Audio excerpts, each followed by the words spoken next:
Assalamualaikum warahmatullahi wabarakatuh. Selamat pagi, semoga keberkahan selalu tercurah untuk kita semua.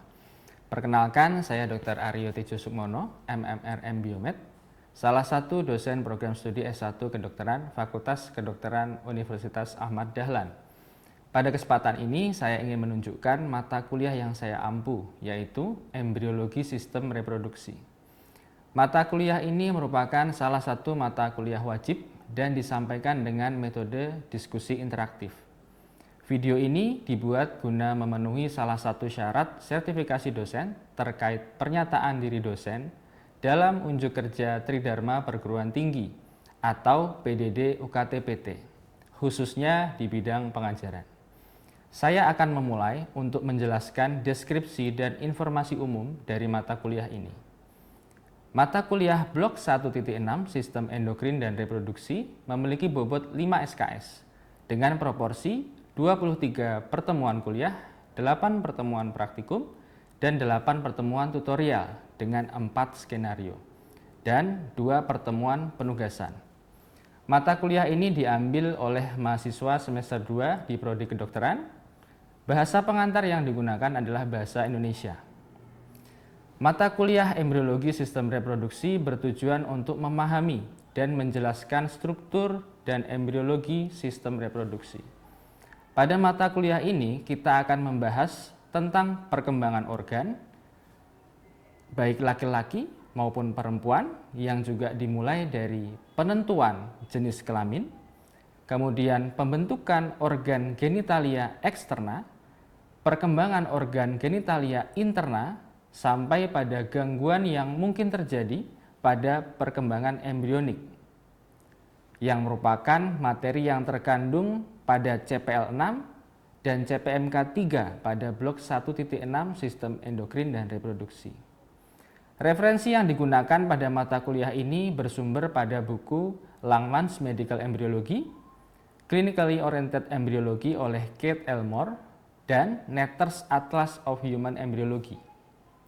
Mahasiswa juga dianjurkan untuk dapat membekali diri dengan pengayaan akademik yang dapat ditemukan pada buku panduan blog, yaitu Blok 1.6 Fakultas Kedokteran Universitas Ahmad Dahlan dan buku lainnya yang sesuai. Metode yang dilakukan dalam perkuliahan adalah metode sinkronus dengan menyesuaikan target capaian yang akan dikuasai. Mahasiswa diharapkan dapat berperan aktif dalam pembelajaran dan diskusi yang akan dilakukan. Kemudian, evaluasi pembelajaran dilakukan dengan berbagai metode seperti ujian MCQ yang terbagi menjadi ujian mid block dan juga akhir block, serta penilaian praktikum mencakup keaktifan kegiatan di laboratorium dan juga ujian responsi. Sedangkan untuk diskusi tutorial akan dinilai proses diskusinya menggunakan rubrik penilaian yang akan dinilai oleh dosen dengan bobot penilaian sebagai berikut. MCQ 62%, tutorial 12%, praktikum 20%, dan penugasan 6%, sehingga total pembobotan hasil evaluasi pembelajaran sebesar 100%. Demikian informasi yang dapat saya sampaikan. Berikutnya dapat disaksikan bersama cuplikan dari proses pembelajaran yang saya laksanakan secara tatap muka di ruang kelas. Selamat menyaksikan. Ya, bismillahirrahmanirrahim. Assalamualaikum warahmatullahi wabarakatuh. Oke, mari kita mulai dulu untuk kuliah kita pada pagi hari ini ya, dengan membaca basmalah bersama-sama. Bismillahirrahmanirrahim. Ya, insya Allah pada pagi hari ini kita akan belajar tentang embriologi dari sistem reproduksi. Sebelumnya saya yakin teman-teman sudah belajar anatominya, sudah tahu organ-organnya. Jadi sistem reproduksi kita bagi menjadi dua nanti ya. Ada genitalia yang maskulina dan feminina. Tapi di sini yang akan kita bahas adalah keseluruhannya. Jadi baik yang laki-laki perempuan, baik yang interna maupun eksterna. Maka kita akan lihat ini tujuan pembelajaran kita pada hari ini. Asal embrionalnya dari lapisan apa? Masih ingat Bapak Ibu? Ada berapa lapis? Tiga ya, bukan ratusan ya. Ada 3. 1, 2, 3. Yang paling luar berarti ektoderm, kemudian mesoderm dan endoderm. Ya, nanti akan kita lihat kira-kira lapisan yang mana. Kemudian proses pembentukan dari genitalia eksterna seperti apa? Karena pada gonad itu masih dalam fase undifferent ya. Jadi belum, di awalnya masih belum menjadi laki-laki atau perempuan. Nanti kita lihat prosesnya. Sehingga kita akan melihat penentuan seks atau jenis kelamin. Dan yang terakhir apabila ada kelainan. Kalau ada kelainan pada gangguan secara embriologi, apa yang mungkin akan terjadi. Kita mulai ya. Ya. Teman-teman pasti akan sering melihat gambaran ini ya. 3 lapis tadi diulang terus dari awal sampai sekarang. Nah, kira-kira untuk sistem reproduksi lapisan yang mana? Mesoderm. Mesoderm ada banyak lapisannya. Nah, apa saja? Masih ingat nggak? Paraksial, oke, betul. Intermedia, terus ada lateral. Lateral dibagi 2 ya, yaitu splagnik mesoderm dan somatic mesoderm. Tapi khusus untuk gonad atau kita sistem reproduksi ya, itu adalah berasal dari mesoderm yang intermedia. Masih ingat? Kayaknya wajahnya agak bingung, enggak ya? Bisa ya. Mesoderm intermedia, di mana dari mesoderm intermedia sebenarnya dia membentuk suatu struktur dulu namanya urogenital ridge. Di mana urogenital ini maka ada 2 kata ya, uro dan genital, akan membentuk sistem urinari, yang satu reproduksi ya. Jadi ada organ gonadnya, ada juga yang urinari. Dan di mana nanti kita akan bisa melihat gonad yang dihasilkan itu gonad yang masih dalam fase indifferent, belum ditentukan laki-laki atau perempuan di awal-awalnya. Oke, aman ya. Jangan dilupakan yang warnanya kuning-kuning itu apa? Endoderm. Masih ingat endoderm di bagian luar punya kantong besar namanya yolk sac, YS ya, yolk sac. Itu nanti juga penting dalam perkembangannya. Kira-kira apa perkembangan yang penting? Nanti kita pelajari. Nah, ini kalau kita potongan transversal, sakit ya. Nah, kita akan bisa melihat struktur pada gonad dari sisi ini. Ada letaknya di sisi medial. Ini adalah urogenital ridge-nya, di mana sisi lateralnya akan jadi sistem urinari, sisi medialnya menjadi gonad yang warnanya merah. Aman ya, sudah paham di situ. Kemudian kita lihat dari struktur secara sagital di sini. Nah, kita perhatikan letak-letaknya. Yang warnanya biru kemarin sudah dipelajari, dia akan menjadi sistem urinari. Dia adalah ginjal yang primitif, yaitu mesonefrik ya, atau mesonefron. Dia di awal-awal menjadi ginjal. Setelah itu kan substitusi dengan suatu struktur di bawahnya yang namanya metanefron. Kalau atasnya meso, bawahnya metanefrik, terutama metanefrik blastema namanya. Dia yang akan naik, maka yang atas akan turun. Perhatikan letak gonad itu menempelnya pada si ini, mesonefrik. Di mana mesonefrik nanti akan turun ke bawah, digantikan dengan metanefron blastema yang akan naik. Masih ingat ya? Dia tag team, wah gantian, yang atas turun, yang bawah naik. Oke. Nanti maka gonad yang awalnya dari atas, dia juga akan turun ke bawah. Gonad pada laki-laki, kamu dan saya laki-laki ya, insya Allah. Gonad pada laki-laki kan menjadi apa? Testis. Kalau pada perempuan, ovarium. Maka berbeda. Yang pada laki-laki akan turun jauh-jauh, menyeberang sungai, enggak ya? Turun jauh sampai ke bawah, dia akan masuk ke dalam skrotum. Sedangkan kalau pada perempuan kan tidak. Dia tetap berada di dalam cavum pelvis. Nah, itu nanti yang akan kita lihat. Ya, jadi perbedaan dari gonad yang akan turun. Aman ya?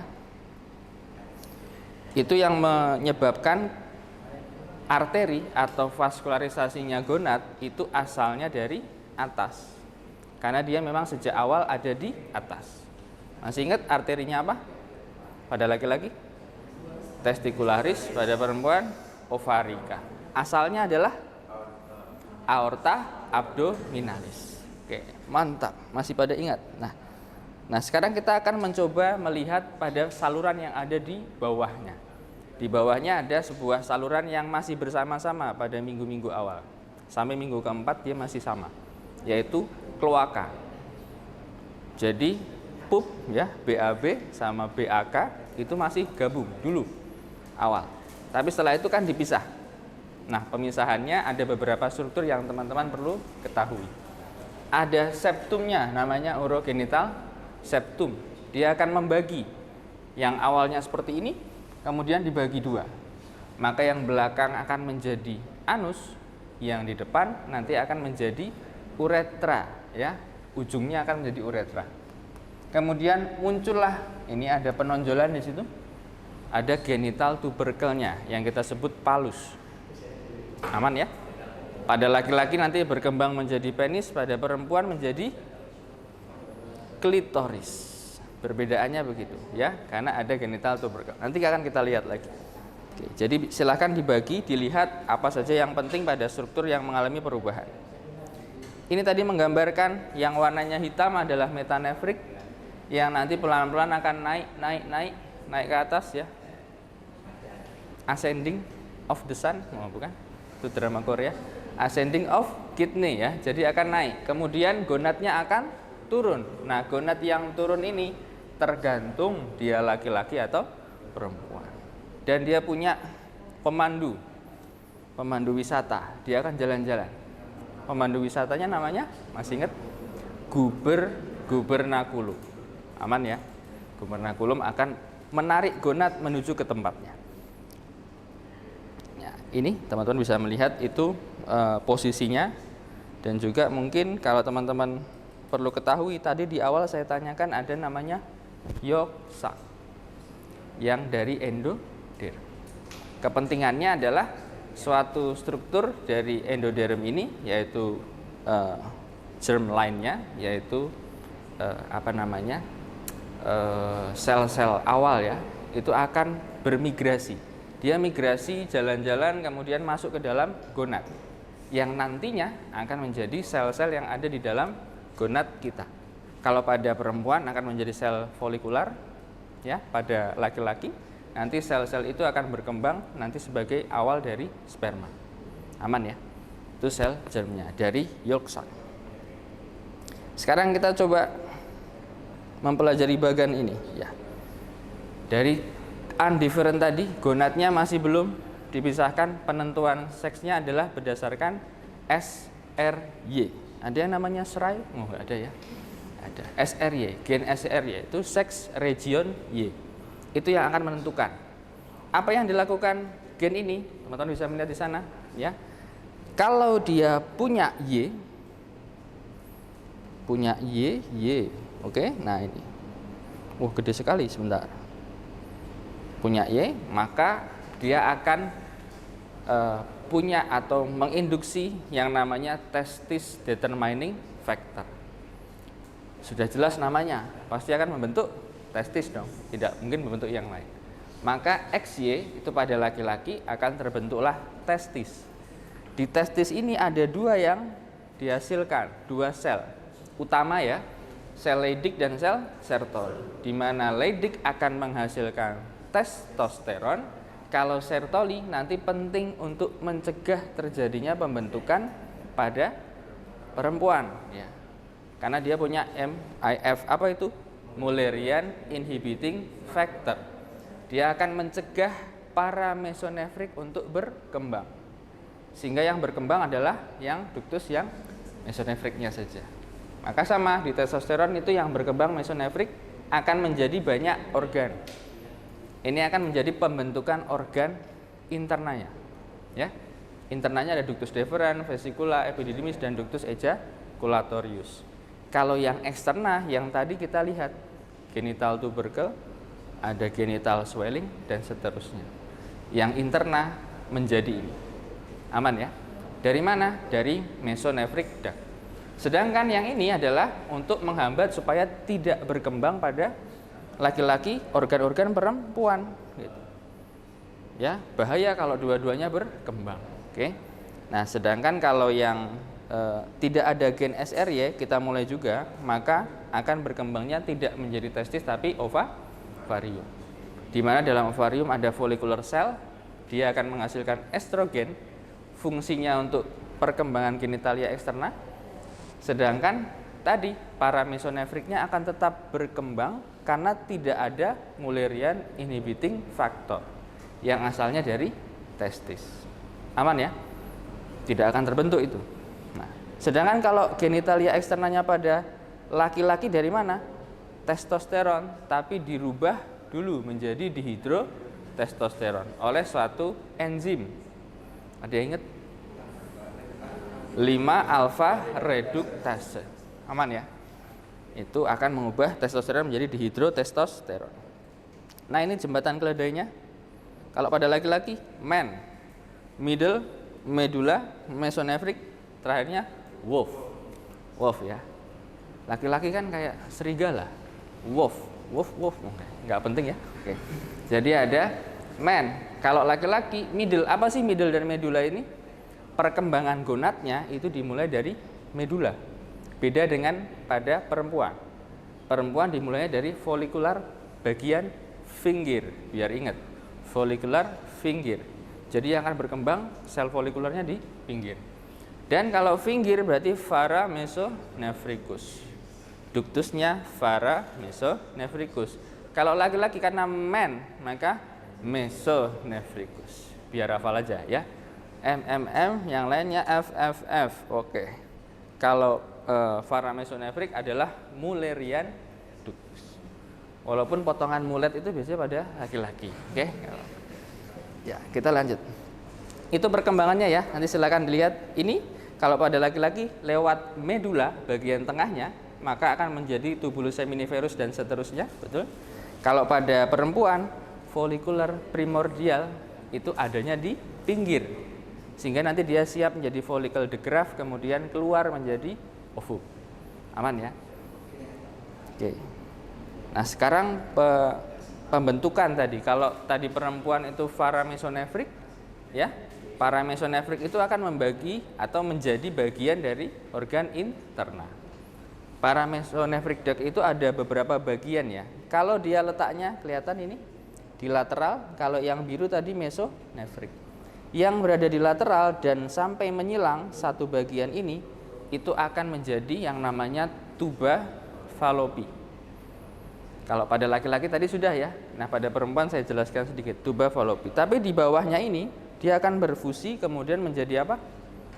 Kira-kira di bagiannya uterus, betul ya, akan menjadi uterus. Dan di bawah uterus ada juga vagina, maka akan menjadi vagina bagian atas. Itu yang akan diturunkan dari perkembangan ductus paramesonefricus. Lateral dan menyilang akan menjadi tuba fallopi, yang di bawahnya akan menjadi uterus dan sebagian dari vagina atas. Ya, karena ini masih ada vagina bagian atasnya dari sana. Aman Bapak Ibu? Oke. Itu ya yang bisa kita lihat dari ini. Saya terakhir akan menjelaskan kalau ada kelainan. Ya. Tadi sudah tahu ya, genitalia eksterna itu ada genital tubercle, ada urethral fold dan genital swelling. Pada laki-laki, ini teman-teman bisa melihat.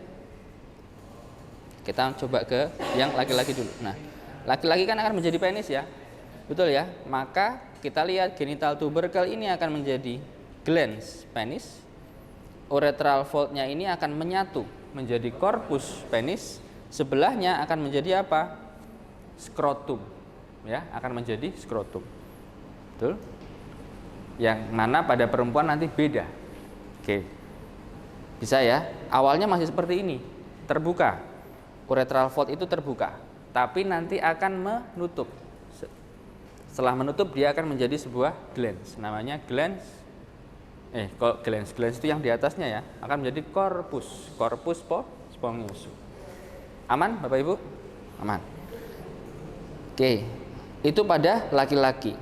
Kalau pada perempuan, nah, maka si genital tubercle di atas itu tidak menjadi penis, enggak dong, enggak ya. Dia akan tetap menjadi klitoris. Jadi homolognya glans penis pada laki-laki itu klitoris pada perempuan. Dan urethral fold tadi yang di tengah-tengah tidak gabung dong, tapi tetap menjadi suatu struktur yang namanya labia minor, ya, labia minora. Sedangkan di kanan kirinya Yang pada laki-laki tadi jadi apa? Skrotum. Pada perempuan menjadi labia mayora. Satu lagi dari mayora. Oke, nggak penting ya, itu iklan apa itu. Oke, aman, sehingga akan tahu homolog pada laki-laki dan perempuan apa saja. Oke, itu penting. Ya, ini tadi untuk menjelaskan si pemandu wisata kita tadi, ya, tour guide kita, yaitu gubernaculum. Kalau pada laki-laki, dia akan ditarik sampai ke skrotum. Nah, skrotum pada perempuan itu apa? Labia mayora. Maka ada juga yang menarik sampai labia mayora. Gubernaculum pada perempuan itu menjadi dua struktur pengikat. Ada yang tahu? Yang mengikat uterus sampai ke depan apa? Ada sepertinya saya mendengar Mas Gosi sepertinya ligamentum suspensorium itu bagian atas, dia arterinya. Kira-kira apa? Ligamentum teres uteri. Ya, jadi teres uteri itu kan berhentinya di kamu, bukan? Berhentinya di labia mayora. Sehingga kalau berhenti di sana itu sama dengan berhentinya skrotum. Skrotum kan menjadi kantung, tapi labia mayora tidak menjadi kantung, tetap di bagian depan. Sehingga itu ligamentum teres uteri namanya. Aman ya? Salah satunya selain teres uteri adalah yang menggantungkan dengan ovarium, namanya ligamentum ovarii propium. Dia juga bagian dari gubernaculum. Kalau tadi yang disampaikan suspensorium itu adalah arterinya, ya, yang menggantungkan. Oke. Nah, karena itu tadi, maka akan ada beberapa mungkin kelainan ya. Tadi saya jelaskan juga LO kita ada kelainan. Terakhir ini ya. Kalau kelainannya pada 5 alfa reduktase enzimnya, ada yang tidak bisa berubah. Siapa? Testosteron. Tidak bisa dijadikan dehidrotestosteron. Dehidrotestosteron tadi untuk apa? Perkembangan organ genitalia eksterna. Sehingga mungkin akan muncul banyak masalah kalau pada laki-laki. Ya, misalnya mikropenis, penisnya tidak berkembang, jadi lebih kecil. Nah, di situ bisa kelihatan yang mana bentuknya mungkin malah mirip seperti pada perempuan karena tidak berkembang. Oke, itu ya. Atau yang kedua, tadi uretral fold itu kan nyatu ya, gabung ya. Kalau ada gagal, maka terbentuk lubang. Harusnya lubangnya di atas tapi di bawah, yang namanya hipospadia. Tapi kalau lubangnya di atas disebut epispadia. Nah, sudah tahu kelainannya, tapi dari apa sih? Dari perkembangannya. Nyata uretral foldnya harusnya menutup tapi tidak nutup dia, sehingga tidak ujungnya di atas tapi di bawah. Oke, ini ya. Kalau epispadia biasanya lebih di atas. Yang lebih parah cenderung adalah adanya pembukaan juga pada abdomennya karena gagal. Tubuh kita kan lipatan ya, kita ada lateral folding, kita melipat. Pada saat melipat itu gagal ya. Oke, itulah kelainan-kelainan yang mungkin terjadi. Terakhir ya, saya rasa teman-teman sudah belajar tadi organ-organnya, asal embrional jangan sampai dilupakan. Dan ini daftar pustakanya, saya banyak mengambilnya di Langman ya, Langman embriologi. Kemudian kalau tentang klinikalnya silakan bisa belajar di Elmore ya. Itu salah satu daftar pustaka utama yang kita pakai. Oke, ada pertanyaan dulu teman-teman? Rasa cukup ya? Insya Allah sudah paham ya, sudah tahu perkembangan dari genitalia eksterna seperti apa, internanya seperti apa. Kalau perempuan dari paramesonefrik, kalau laki-laki men dari mesonefrik. Mudah-mudahan itu yang bisa menjadi perhatian teman-teman semua. Saya rasa cukup untuk kuliah kita pada pagi hari ini. Mari kita tutup. Kalau tidak ada pertanyaan, silakan nanti dilanjutkan dengan kegiatan praktikum. Mari kita tutup dengan hamdalah bersama-sama. Alhamdulillahirabbil alamin. Subhanakallahumma wa bihamdika asyhadu an la ilaha illa anta astaghfiruka wa atubu ilaik. Terima kasih. Assalamualaikum warahmatullahi wabarakatuh.